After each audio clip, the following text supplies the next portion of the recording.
오늘 이 새벽에 함께 은혜 받으실 하나님 말씀은 사무엘하 24장 15절에서 25절까지 말씀입니다. 오늘 사무엘하 마지막 끝장 마지막 부분 함께 보도록 하겠습니다. 24장 15절에서 25절까지 말씀으로 구약성경 507면 전에 기록되어 있습니다. 우리 찾으신 줄 알고 한 목소리로 함께 봉독하겠습니다. 이에 여호와께서 그 아침부터 정하신 때까지 전염병을 이스라엘에게 내리시니 단에서부터 브엘세바까지 백성의 죽은 자가 7만 명이라. 천사가 예루살렘을 향하여 그의 손을 들어 멸하려 하더니 여호와께서 이 재앙 내리심을 뉘우치사 백성을 멸하는 천사에게 이르시되 족하다, 이제는 내 손을 거두라 하시니 여호와의 사자가 여부스 사람 아라우나의 타작마당 곁에 있는지라. 다윗이 백성을 치는 천사를 보고 곧 여호와께 아뢰어 이르되 나는 범죄하였고 악을 행하였거니와 이양 무리는 무엇을 행하였나이까? 청하건대 주의 손으로 나와 내 아버지의 집을 치소서 하니라. 이날에 다윗에게 이르러 그에게 아뢰되 올라가서 여부스 사람 아라우나의 타작마당에서 여호와를 위하여 제단을 쌓으소서 하매 다윗이 여호와께서 명령하신 바 가세 말대로 올라가니라. 아라우나가 바라보다가 왕과 그의 부하들이 자기를 향하여 건너옴을 보고 나가서 왕 앞에서 얼굴을 땅에 대고 절하며 이르되 어찌하여 내 주 왕께서 종에게 임하시나이까 하니 다윗이 이르되 내게서 타작마당을 사서 여호와께 제단을 쌓아 백성에게 내리는 재앙을 그치게 하려 함이라 하는지라. 아라우나가 다윗에게 아뢰되 원하건대 내 주 왕은 좋게 여기시는 대로 취하여 드리소서. 번제에 대해서는 소가 있고 뗄 나무에 대해서는 마당질하는 도구와 소의 멍에가 있나이다. 왕이여 아라우나가 이것을 다 왕께 드리나이다 하고 또 왕께 아뢰되 왕의 하나님 여호와께서 왕을 기쁘게 받으시기를 원하나이다. 왕이 아라우나에게 이르되 그렇지 아니하다. 내가 값을 주고 내게서 살이라. 값 없이는 내 하나님 여호와께 번제를 드리지 아니하리라 하고 다윗이 은 50세겔로 타작마당과 소를 사고 그곳에서 여호와를 위하여 제단을 쌓고 번제와 화목제를 드렸더니 이에 여호와께서 그 땅을 위한 기도를 들으심에 이스라엘에게 내리는 재앙이 그쳤더라. 아멘. 이 시간 담임 목사님 나오셔서 말씀 전해주시겠습니다. 할렐루야. 우리 아버지 하나님은 사랑이십니다. 그 하나님은 여러분과 저를 사랑하십니다. 또한 그 하나님은 여러분과 저를 위한 놀라운 계획을 갖고 계십니다. 5월의 마지막 날 31일 새벽 기도회를 통해서 다시 한번 저와 여러분이 우리 주님의 풍성한 사랑을 체험하시고 또 우리를 향한 놀라운 계획을 발견하게 되시기를 주 예수 그리스도의 이름으로 축복합니다. 저는 오늘 봉독한 말씀을 중심으로 25절 맨 마지막에 있죠. 재앙이 그쳤더라 라고 하는 제목으로 여러분과 함께 은혜를 나누기 바랍니다. 우리 말씀 제목 한번 같이 따라 보실까요? 재앙이 그쳤더라. 재앙이 그쳤더라. 우리가 이제 드디어 이제 몇 달간의 사무엘 상하서를 이제 대장정을 마치고 말씀을 마치는데 말씀을 마치는데 모든 게 다 은혜롭고 좋았으면 좋을 텐데 어쩌면 사무엘하 24장은 차라리 이 책이 없었으면 더 좋았지 않을까 하는 게 우리의 생각입니다. 그런데 성경이 우리의 생각과 다른 것은 역사는 뭐 이긴 자의 승리라 해서 이긴 자 얘기만 나오지만 성경은 그렇게 말하지 않고 하나님이 승자인 걸 말씀해 주신 거예요. 다윗과 이스라엘 백성의 실패에도 불구하고 하나님은 언약에 신실하시고 당신이 하신 말씀을 변기하지 아니시다는 말씀을 보여주는 것이죠. 어쩌면 이것은 저와 여러분에게도 그대로 적용된다고 할 수 있습니다. 모든 게 다 잘 되고 뭐 계획한 대로 잘 끝나면 얼마나 좋겠어요. 그러나 우리 인간은 너무나도 연약하기에 심지어 다윗까지도 내 마음에 맞는 자라고 불렸던 다윗까지도 쓸데없이 인구조사를 해가지고 또 하나님께 책망을 받고 어려운 일을 당하지 않습니까? 이것이 저와 여러분의 현실인 거예요. 그러나 그러한 가운데 있어도 가시, 하나님의 선교자 가시 와서 하나님께 제단을 쌓고 회개하라고 할 때 그 말을 순종해서 듣고 따라가니까 하나님께서 그 기도를 들어주시고 예배를 받아주시고 회복시켜 주셨더라 하는 게 굉장히 중요한 의미가 있죠. 오늘날 그 한국교회가 그 오카노 목사님 그런 말씀했어요. 한국교회가 있는 3허가 있다.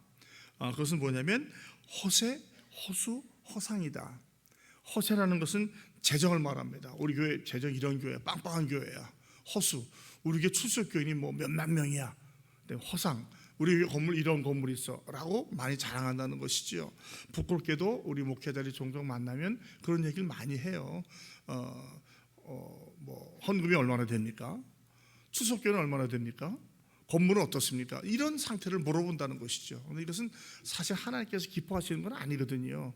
하나님은 그 안에 있는 진정한 구원받은 택한 백성을 보시고 그들이 얼마나 하나님께 기도하고 말씀을 사모하고 있는가, 또 얼마나 몸부림치면서 주의 뜻을 이루고자 살기 위해서 애쓰고 있는가, 또 예배와 전도에 얼마나 힘쓰고 있는가, 그걸 바라보고 계시거든요. 이제 우리가 성전 건축을 시작했는데 우리도 행여라도 이런 실수를 죄악에 빠지지 않길 바랍니다.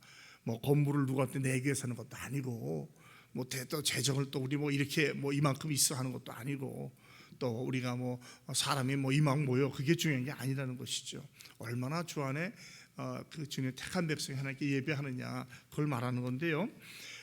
다윗이 왜 인구조사를 했을까요? 인구조사 하나님께서 기뻐하지 않았던 이유가 뭡니까? 바로 그것은 교만 때문에. 교만.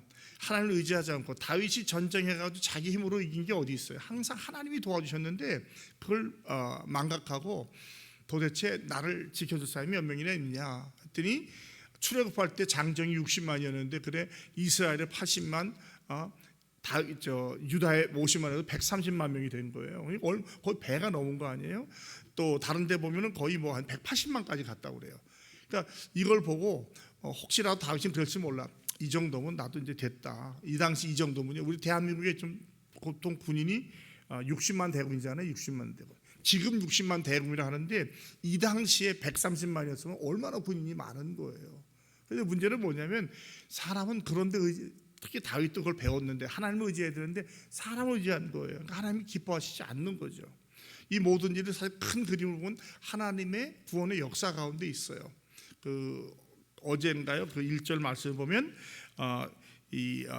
이스라엘 향해서 경노하셔서 다윗을 격동시켜서 인구조사를 하게 했다는 거예요. 이건 뭐냐면 하나님께서 허락하신 거예요. 이런 일을 허락하심으로 말미암아 그들이 죄악을 깨닫게 되고 다시 주님께 돌아오게 하는 몇 가지 성경에 그런 역사가 있습니다. 하나님 막 괴롭히려고 하는 것이 아니라 이런 것을 통해서 교훈을 삼으시고 다시 오게 하는 거죠. 제가 항상 말씀드리지만 성경에 나와 있는 모든 말씀들은 우리를 위해서는 굉장히 교훈의 말씀이 되는 거예요. 이걸 보고 우리가 무엇을 깨달을 것인가. 그래서 오늘도 우리가 깨닫는 것은 뭡니까? 사람을 의지하지 않고 하나님만을 의지하는 거예요. 이것이 변하지 말아야 돼요. 한 번만 그런 것이 아니라 내 생의 삶이 끝날 때까지 철저하게 주님을 의지하는 것이죠. 이것을 줄여 말한다면 생성전 건축이 진행되는 동안에 다른 인간적인 생각이나 세상적인 방법을 넣는 것이 아니라 계속해서 기도하고 하나님의 뜻을 구하고 하나님의 나라와 의를 구해야 된다는 거예요. 하나님은 어떻게 생각하셨을까? 하나님께서 여기서 구하시는 것은 무엇일까? 하나님께서 내게 원하시는 것이 무엇일까를 여쭤보면서 그것에 따라 순종하고 나아가는 것이 굉장히 중요합니다. 15절에 보면 아침부터 정하신 때가 얼마입니까? 3일간의 전염병 아니에요, 그죠? 7년 동안 재앙을 만날래, 석 달 동안 도망갈래, 3일 동안 역병을 당할 때 3일을 택하잖아요. 뭐 저희가 생각해봐도 인간적으로 제일 짧으니까 물론 이제 하나님께 징계를 받겠다고 했지만, 그래서 그 정하신 때까지 가는데 전염병이 가니까 단부터 부엘세바 인구조사했던 거대한 하나님께서 역병을 보내는데 글쎄 7만 명이 죽어요. 그러니까 얼마나 많이 죽어요. 여러분, 말이 7만 명이지 얼마나 많습니까? 그때 주님께서 여기 보면 뉘우쳐서 돼요. 뉘우쳐란 말을 우리가 그럼 하나님이 행하신 일을 또 잘못하고 하신가, 그게 아니고 마음을 돌이키셨다는 어떤 신인 동형 동성론이라고 얘기했어요. 우리의 인간, 하나님은 인간과 다르지만 우리가 인간의 성적과 같은 모습을 볼 때 하나님께서 마음 아파하셨다, 안타까워하셨다, 그런 의미가 있어요. 그래서 하나님께서 그 천사에게 더 이상 예루살렘을 치러 갈 때 하나님께서 거두라고 하잖아요. 근데 보니까 여호와의 사자가 어디 있었냐면 여부수 사람 아라우나의 타작마당에 있었다. 이것이 굉장히 중요한 의미가 있습니다. 이 여부수 사람 아라우나는 다른 데 보면은 오르난, 여부수 사람 오르난이라고 나와요. 이게 같은 사람인데 이게 바로 오늘날로 말하면 솔로몬의 성전이 지어진 솔로몬 성전터가 됩니다. 역대기 역대기하 3장 1절에 나와요. 거기 보면 이 땅이 솔로몬터가 됩니다. 더 나가서는 바로 아브라함이 이삭을 바쳤던 모리아 산이 여기라는 거예요. 그리고 또 솔로몬이 성전을 지었던 성전산이 여기도 된다고 얘기를 합니다. 그 얘기는 뭐냐면 바로 여기 옆에 예수님께서 십자가에 달려 돌아가신 갈보리 언덕도 있었다는 거예요. 그러니까 이스라엘 역사에서는 굉장히 중요한 의미를 갖고 있는 겁니다. 그런데 놀라운 것은 여부스 사람 아라우나는 이방인이에요.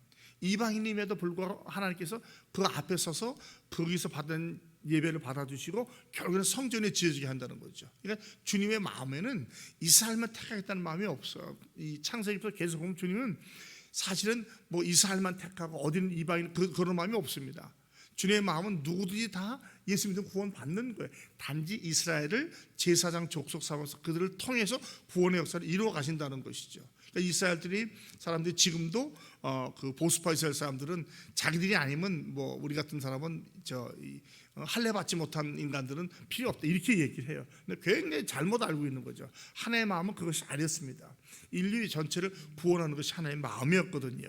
어쨌거나 이렇게 여기 있을 때 다윗이 회개하잖아요. 자기 죄를 깨닫고 제가 범죄해서 악을 행했습니다. 하나님께 고백하는 거, 이것이 굉장히 중요한 의미가 있죠. 하나님의 은혜와 사랑을 회복하는 가장 확실한 방법은 나의 죄를 깨닫고 회개하는 거예요. 주님, 제가 이렇게 잘못했습니다. 회피, 이거 내가 아니고요, 누가 이렇게 했어요. 그게 아니라 주님, 이게 제 탓입니다 라고 회개할 때 하나님께서 다시 한번 은혜와 긍휼과 회복을 허락해 주십니다. 그리고 말하기를 주의 손으로 양무리를 치지 마시고 저와 제 아비의 집을 치셨었는데, 이 아비의 집은 사실은 원어는 저와 제 후손, 제 가족을 치십시오, 그런 뜻이 있어요. 그러니까 우리는 우리 조상까지 간다, 그게 아니라 저와 저의 속한 집안을 치십시오라고 하나님께 간절히 회개합니다.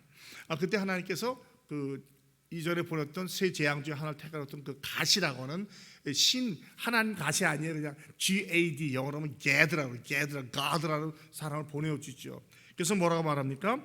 올라가서 여부스 사람의 그 아로니아의 아라우나의 타작마당에서 제사를 드리십시오, 제단을 쌓으십시오라고 얘기합니다. 그러니까 다윗이 그 말을 듣고 올라갑니다. 올라간다는 뭐냐면 지금 다윗이 있던 그 곳으로부터, 다윗성으로부터 이 아라우나의 성전터가 약 400m 더 높은 곳에 있어요. 그래서 어쩌면 모리아산에서 가장 정상 높은 곳에 있어요. 그러니까 다윗이 그걸 보고 올라가고, 아라우나는 20절에 보니까 바라에게 내려다보았다고 그래요. 보니까 왕과 부하들이 올라오는 걸 보고 얼른 뛰어나가서 얼굴을 땅에 댑니다. 왜냐하면 이때는 왕의 권한이 대단하기 때문에 생명을 취하려면 취하는 거예요. 자기는 또 이방인이에요. 그러니까 인사를 하니까 뭐라고 합니까? 내가 네 타작마당을 사서 여기서 제단을 쌓아서 백성에게 내리는 재앙을 그치게 하고 싶다라고 자기의 의도를 말해요. 22절에 아라우나가 말합니다. 그런 말 마시고 제 거 다 갖다 쓰세요. 번제를 위해서는 소가 있고 뗄나무에 대해서는 도구와 소의 멍에가 있으니까 이 아라우나가 다 죽게 드립니다. 이것은 굉장히 강한 의지, 제가라고 말하지 않아요. 3인칭을 통해서 정말 제가 이렇게 하겠습니다라고 말을 해요. 그리고 하나님께서 이 제사를 기쁘게 받기를 원합니다라고 이야기를 합니다. 그때 놀라운 다윗이 말을 하죠. 저 같았으면 아마 그럴 것 같아요. 그러냐고, 좋은 뜻이니까 같이 하자고 받을지 모르지만 다윗이 그렇게 말하죠. 절대로 내가 그렇게 하지 않겠다. 거저 값없이 받지 않고 꼭 대가를 치르겠다라고 하면서 은 50세겔로 타작마당과 소를 삽니다. 근데 다른 곳에 가보면은 역대기상 21장 25절에 보면 금 600세겔 주고 샀다고 그래요. 여러분, 금 600세겔은 엄청난 양입니다. 이게 틀린 말이 아닌 게, 여기서는 타작마당과 소를 산 거고요, 거기서는 모리아산 전체를 샀어요. 그 대지 뜰 전체를. 그러니까 여기는 큰 문제가 없습니다. 혹시라도 여러분이 어떤 그 성경 난제를 복원할 때 이거 왜 이렇게 다릅니까? 전혀 다른 게 아니고요, 본 관점이 다른 거예요. 그래서 사고 제단을 쌓고 번제와 허목제를 드린다고 합니다. 번제와 허목제, 번제는 뭡니까? 완전히 태워서 드리는 거예요. 하나도 남김없이 태워서 내 죄를 완전히 살라서 주님께서 받아들이기 원한다는 그런 의미입니다. 화목제는 조금 달라요. 화목제는 먼저 지방과 내장을 완전히 태워서 하나님께 드립니다. 그 다음에 가슴살과 뒷다리살은 제사장한테 드리고요, 남은 거는 그때 예배한 사람들 같이 먹으면서 교제를 나누는 거예요. 이 두 가지, 그러니까 하나님께 우리의 죄를 완전히 대속받고 또한 하나님과 관계가 회복된다는 그런 상징적인 의미가 있어요. 이 두 가지 제사를 드렸더니 하나님께서 그 기도를 들으셨다, 예배를 통한 기도를 들으시고 재앙이 그쳤다라고 이야기하고 있습니다. 이것을 보면 몇 가지 우리가 이제 그 순서랄까 공식을 볼 수 있겠는데, 제일 중요한 것은 하나님은 역시 사랑과 은혜의 하나님이라는 거예요. 하나님은 사랑과 공의가 항상 동전의 양면처럼 같이 갑니다. 그래서 우리가 하나님께 항상 구하는 게 은혜와 긍휼이에요. 은혜와 긍휼이 어떻게 다르냐, 제가 언제 한번 말씀드린 것 같은데, 은혜는 제가 받을 수 없는 것을 받는 게 은혜예요. 사랑받는 거, 또 뭐 복을 받는 거, 이게 은혜라고 말을 해요. 우리가 은혜 가운데 삽니다, 그런 거죠. 긍휼은 뭐냐면 꼭 받아야 될 것인데 안 받게 되는 거예요. 징벌 받아야 되는 거, 징계 받아야 되는 거, 죽어야 되는 거를 긍휼로 받지 않게 되는 거. 이거 사랑과 은혜와 긍휼도 항상 같이 가요. 두 가지 항상 같이 하죠. 복도 받지만 형벌도 받지 않는 거 아니에요? 하나님은 이것을 다 보여주셔요. 중요한 것은 하나님은 공의의 하나님과 사랑의 하나님인 거예요. 그래서 만약에 우리가 죄를 범할 때 해야 될 것은 즉시 회개하는 거예요. 깨닫게 해주실 때. 회개하지 않으면 이런 일을 당할 수 있다는 거죠. 택한 백성일지라도 하나님의 크신 경륜을 통해서 사단에게나 환경을 통해서 사람에게서 어려움을 당할 수 있어요. 하나님 천상의 회의를 할 때 욥을 넘어뜨릴 때 사단이 그 천상 회의 가서 허락받고 욥한테 생명만 취하지 않을 말을 받고 욕창까지 나게 모두 잃어보게 하잖아요. 그러니까 큰 그림을 보면 우리에게 대하는 재앙도 하나님께서 허락하심으로 일어나는 거예요. 생명 취하는 것도 사단이 마음대로 못합니다. 그건 하나님이 허락해야만 되는 거예요. 더 깊이 이해하지는 못하지만 적어도 저희들 성경을 통해서 배우는 것은 뭐냐면 모든 것이 결코 우연히 일어나는 건 없다는 거예요. 우리가 이해하지 못할 뿐이지. 그래서 우리에게 중요한 것은 항상 우리에게 어떤 일이 생겼을 때 먼저 돌이켜보는 거예요. 혹시 내가 하나님께 회개할 일은 없는가? 생각과 언어와 태도와 행동에서 죄를 지은 것 없는가? 하나님께 기도하는 거예요. 기도가 참 중요해요. 왜냐하면 기도하다 보면요, 우리가 죄를 깨닫게 돼요. 죄를 깨닫게 보면 회개하게 되죠. 회개하다 보면 은혜가 회복이 되는 거예요. 긍휼을 얻고 은혜가 회복되는 거예요. 그럼 다시 한번 하나님께 헌신하게 되고 주를 위해서 일하게 됩니다. 이것이 성도의 신앙생활의 굉장히 중요한 공식이에요. 잘 나갈 때는 겸손해야 되지만 잘못될 때는 기도하고 회개하는 거예요. 그래서 깨닫게 해주시면 다시 한번 주님께 돌아오는 것이죠. 어떤 이게 거의 반복적으로 일어나는 것입니다만은 이렇게 회개하고 순종하죠. 선견자의 말을 듣는 거예요. 다시 말하면 하나님의 말씀을 듣는 거죠. 오늘날은 성경을 통해서 성령의 감동을 통해서 또 우리 강단에 선포되는 말씀을 통해서 우리가 깨닫게 되잖아요. 순종합니다. 그 순종의 내용이 뭡니까? 다시 제단을 쌓는 거예요. 다시 예배자의 서리에 서는 것이죠. 그러니까 성도의 삶에서 가장 중요한 것은 예배자의 자리에 서는 거예요. 언제나 예배자로 살아가는 거죠. 날마다 주일날 오는 예배만이 아니라 오전 예배도 있고 오후 예배도 있고 수예배도 있고 금요기도 있고 새벽기도도 있고 기도라고도 말하시죠. 결국 예배합니까? 구역 예배도 있고 양육도 있고 뭐 개인적인 경건의 시간도 다 결국은 예배의 자리로 나아가는 거거든요. 예배를 통해서 찬송과 기도와 말씀을 통해서 주님을 만나게 되고 주의 뜻을 깨닫게 되고 그것을 가지고 생명의 양식을 살아서 또 하루를 살아가는 거예요. 은혜는 날마다 받아야 되는 거 아니에요. 한 번 받았다고 족한 게 아니거든요. 이러한 계속돼서 회복되는 삶을 살아가는 거죠. 그럴 때 하나님께서 다시 회복시켜 주시는 거예요. 치유와 재앙이 그쳤더라 다시 은혜를 베풀어 주는 것이죠. 그리고 계속해서 다윗의 왕가가 예수님 올 때까지 이어진 것을 보게 됩니다. 한 가지 중요한 것은 절대로 그냥 넘어가지 않는다. 대가를 지불한다는 거예요. 하나님께서 은혜 받을 때 감동이 오잖아요. 하나님께 이렇게 드리고 싶다. 하나님께 이게 굉장히 중요한 거예요. 그래서 제가 여러분께 자꾸 말씀드린 게 성전 건축할 때 여러분 누가 시켜서 눈치 보고 억지로 하지 말라는 거예요. 기도하다가 감동 받는 대로 하세요. 여러분 이 말씀 좀 잘 여러분 깨닫으면 좋겠어요. 이게 하지 말라는 뜻이 아니에요. 하나님 주신 대로 하는 거예요. 그러면 시험도 없고 상처도 없고 위험도 없는 거예요. 감동 받는 대로 하면 되는 거예요. 어떤 분이 굉장히 오해해가지고 뭐 손목사 헌거하지 말란다. 하지 말라. 여러분 죄송해요. 좀 미안해요. 어쩌면 더 무서워요 이게요. 성령께서 말씀하셔서 순종해 보십시오. 하나님께서 여러분께 어떠한 은혜와 복을 주시나. 저는 제가 경험해 봐서 알아요. 하나님께 감동되는 하시면 하나님께서 놀라운 역사를 이루어 주실 줄로 믿습니다. 성전 걷는데 재정은 그리 중요하지 않아요. 성도의 마음이 중요한 거예요. 감동 받는 하면 이루어집니다. 다 안 해도 괜찮아요. 성전 건축은요. 감동 받은 사람이 하면 이루어지는 거예요. 근데 하기 싫은 사람이 말이 많아요. 자꾸 안 하는 사람들이 말을 많이 해요. 뭐 꼭 그렇게 하냐. 똑같이 나눠하죠. 여러분 하나님께 은혜를 받는데 어떻게 똑같이 두 칼자루씩 해요. 그건 하나님 방법이 아닌 거예요. 더 많이 할 사람도 있고 못하는 사람도 어떻게 똑같이 짜느냐고요. 그건 절대로 하나의 방법이 아닙니다. 제가 자신 있게 말하지만 그건 아니에요. 감동 받는 대로 하는 거예요. 여러분 깜짝 놀랄 거예요. 아마 예상치 않았던 분이 놀랍게 하는 분이 있는가 하면 저 사람은 그렇지 않은데 안 하는 사람도 있어요. 그건 믿음이에요. 믿음. 제가 얘기하잖아요. 성전 건축은 믿음으로 짓는 거예요. 여러분 재정으로 짓는 건 아닙니다. 우리 가운데 그런 오해가 없기를 바라요. 성전 건축도 하나님의 뜻 가운데 시험받거나 상처받거나 그러면 안 되잖아요. 성전을 짓는데. 그래서 중요한 게 믿음의 분량대로 하는 게 중요한 거예요. 기도하십시오. 제가 얘기해요. 하나님 제가 어떻게 드리길 원합니까? 하나님이 원하시는 것을 찾아가시면 돼요. 하나님께서 한 가지 한 가지 이루어 주실 줄로 믿습니다. 물론 제가 성전 건축을 한 말은 아니에요. 신앙 전반적으로 보자는 거죠. 전반적으로. 하나님의 은혜와 긍휼이 있지만 우리 인간은 아직도 죄성이 있기 때문에 마귀에 속한 세상 때문에 또 우리를 꿰있는 것 때문에 쓰러지고 넘어져요. 깨닫게 되면 빨리 회개하고 돌아오는 거예요. 기다리지 마세요. 연말정산 하지 마. 즉시 깨닫고 돌아오십시오. 그리고 그 제일 좋은 방법이 예배의 자리로 나가는 거예요.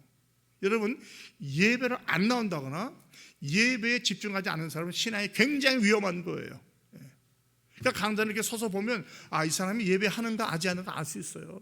어떤 사람 전혀 딴 생각해요. 이건 뭐 직분이고 뭐고 상관없어요. 전혀 생각이 다른 데가 있어요. 어떤 사람 눈 감고 이렇게 있어요. 그건 예배자가 아니에요. 죄송하지만 예배자는 집중하는 게 집중 말씀에 저한테 집중하는 게 아니라 입에서 강단에서 선포되는 말씀에 집중해야 될 거 아니겠어요? 그리고 거기서 은혜 받아야 되죠. 그게 생명의 양식이 되어야 되잖아요. 근데 자꾸 다른 생각하고 있어. 뭐 딴 거 생각하고 딴 거 돌이켜보고 그거 절대 하나님께서 기뻐하시는 거 아니에요. 여러분이 예배자로 바로 서면요 거기서 다 해결돼요. 죄도 깨닫게 되고 회개도 하게 되고 은혜도 받게 되고 그러면 예배자로 승리의 삶을 살아가는 거예요. 그리고 예배에서 승리하면 전도 안 시켜도 해요. 성령이 감동하기 때문에 은혜 받기 때문에. 그래서 우리 자꾸 은혜 받는 게 중요하다는 게 그런 거예요. 어디서 은혜 받겠어요? 세상 나가서 은혜 받습니까? 뭐 여행 가서 은혜 받습니까? 놀러 가서 은혜 받습니까? 그게 아니에요. 예배할 때 예배 안에 말씀이 있죠. 찬양이 있죠. 기도가 있죠. 모든 게 다 성도 교제가 있죠. 그래서 예배자를 바로 서기만 하면 하나님께서 실타래 풀어주실 줄로 믿습니다. 물론 그래도 이 세상이 마귀에게 속하기 때문에 아직도 우리가 본의 아니게 어려움 당할 수 있어요. 그러나 예배의 자리에 다시만 돌아오면요 한 회복시켜 주세요. 어떠한 죄를 지었어도 어떠한 잘못이 있어도 예배자를 다루면 하나님께서 회개하게 해주시고 깨닫게 해주시고 바로 설 수 있는 거예요. 신앙은 반복이고 연속이에요. 무조건 쫙 잘 올라가는 사람 저는 거의 본 적이 없어요. 올라가다 넘어지다가 바닥을 기다가 또 천국까지 살다가 뚝 떨어졌다. 그게 우리의 모습이에요. 다 형태는 다지만 성화의 과정은 칭의부터 영화까지 그 넓은 과정이 다 성화의 과정이에요. 처음부터 성화되는 사람이 있는가 하면 바닥부터 올라가는 사람이 있는가 하면 어떤 사람은 은혜롭게 올라가면 올라갔다 떨어졌다. 이게 삶이라는 거예요. 저는 여러분 지금 어느 상태에 있는지 모르지만 은혜 받았다면 절대로 교만하지 마시고 겸손하시고 바닥에 있다면 주님 앞에 회개하시고 기도하시고 주님 내가 왜 이렇습니까? 왜 저한테 지금 왜 예배에 기쁨이 없고 교회를 섬기는데 기쁨이 없습니까? 물어보셔요. 깨닫게 해주실 거예요. 다시 회복하십시오. 하나님께서 재앙을 그치게 해주셔요. 왜? 하나님은 은혜와 긍휼의 하나님이기 때문에 우리가 진정을 앞에 나온다면 하나님께서 우리를 도와주시고 역사해 주실 줄로 믿습니다. 사무엘서 또 성경 전체의 교훈이 뭐예요? 바로 그거예요. 하나님 은혜 주시고 복 주실 때 겸손히 받으면 계속해서 은혜 가운데 이어갈 수 있지만 교만하면 책망하셔요. 어떤 방법으로 뭐 인생 채찍과 사람 막대기를 통해서 깨닫게 해주셔요. 왜? 사랑하기 때문에. 버린 백성은 신경 안 써요. 그냥 그만이죠. 그러나 적어도 저와 여러분이 택함을 받았다면 하나님께서 깨닫게 해주시고 회개하게 해주시고 돌아오게 해주십니다. 돌아오면 또 은혜 받는 거예요. 그리고 이것이 계속 살면서 패턴이 되는데 이러면서 점점 이 갭이 줄어드는 거예요. 하나님께 가까이. 그게 성화라는 거죠. 더욱더 우리 주님을 닮아가시고 주의 나라와 의를 구하시는 저와 여러분이 되길 바랍니다.